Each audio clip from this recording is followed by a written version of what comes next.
नमस्कार दोस्तों, भारतवर्ष टाइम्स में आपका स्वागत है। आज हमारे बीच में एक विशेष व्यक्ति है जो कि मुंबई में उनको उत्तर भारतीय चेहरा के रूप में भी लोग जानते हैं और जो रिक्शा का यूनियन है उसमें बहुत सारे रिक्शे वाले और जो डेली मर्रा में रिक्शे से ही अपना जीवन यापन करने वाले ऐसे लोगों को संघर्षमय जीवन में उनको सहयोग करते थे, उनके तकलीफें दूर करते थे और वो अभी हाल ही में चुनाव लड़ने की तैयारी कर रहे हैं।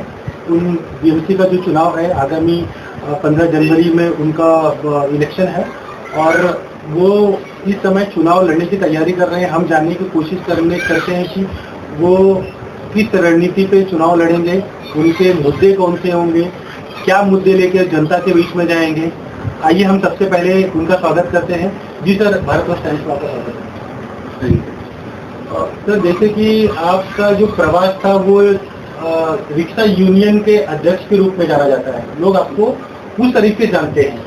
आप इस समय चुनाव में आ रहे हैं जहाँ के बड़े बड़े नेता लगे पड़े हुए हैं, द्वंद्व युद्ध चालू हो गया है, भीषण युद्ध चालू हो गया है। बीएमसी पे सत्ता प्राप्त हो उसके लिए साम दाम दंड भेद सारे अपनाए जा रहे हैं।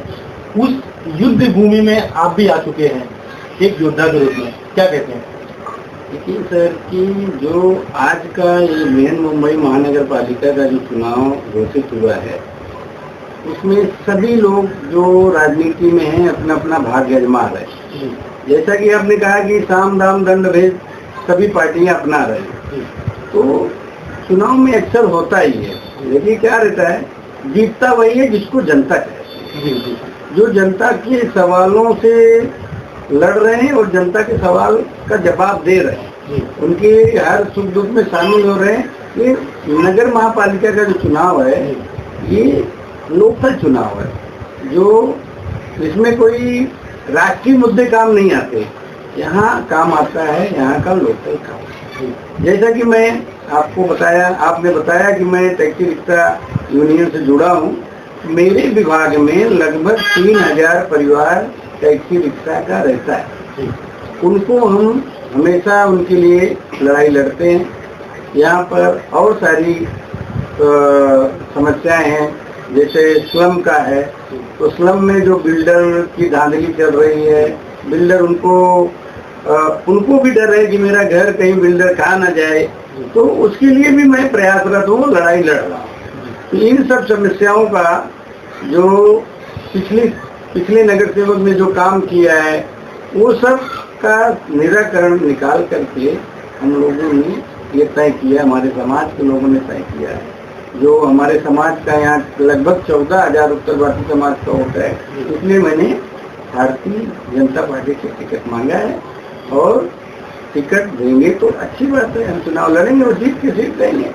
सर, हर चुनाव में एक समीकरण होता है, लोगों का एक कैलकुलेशन होता है, इस कम्युनिटी के मुझे इतने वोट मिलेंगे, इस कम्युनिटी के इतने मुझे वोट मिलेंगे, उस पर क्या लगता है आपको? देखिए सर, जो मैं लड़ाई लड़ रहा हूँ झोपड़पट्टी वालों का, रिक्शा वालों का, इसमें तो हमने समाज नहीं देखा जी।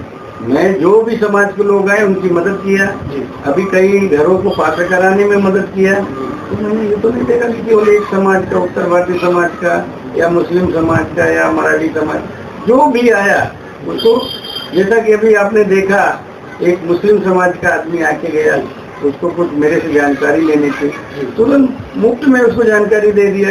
इतनी जानकारी के लिए लोग पैसा लेते हैं। तो मेरा काम है लोगों का, जो ये मेरा कार्यालय है ये डॉक्टर के रूप में, यहाँ से आने के बाद उनको कुछ ना कुछ दवा मिलता है और उससे उनको लाभ होता है। तो हमारे लोगों का जो समर्थन आ रहा है, मुझे मेरे काम का समर्थन है और जो काम किया है उसको लोग मत देंगे ही देंगे। सर, जानना चाहता हूँ कि सर हर इंसान के पास प्लान ए और प्लान बी रेडी होता है। बीजेपी में तो टिकट के लिए बहुत ज्यादा मारामारी है, क्योंकि ऐसा माना जा रहा है कि चाहे जहाँ पे इस समय बीजेपी की लहर चल रही है, जैसे किसी भी कोने में अगर आप बीजेपी की सीट से चुनाव लड़ते हो तो आपका 70-80% चांसेस होता है आपका जीतने का, और ये तो सांताकुलिस्ट और वेस्ट बीजेपी का बढ़ रहा है, उस पर क्या कहते हैं?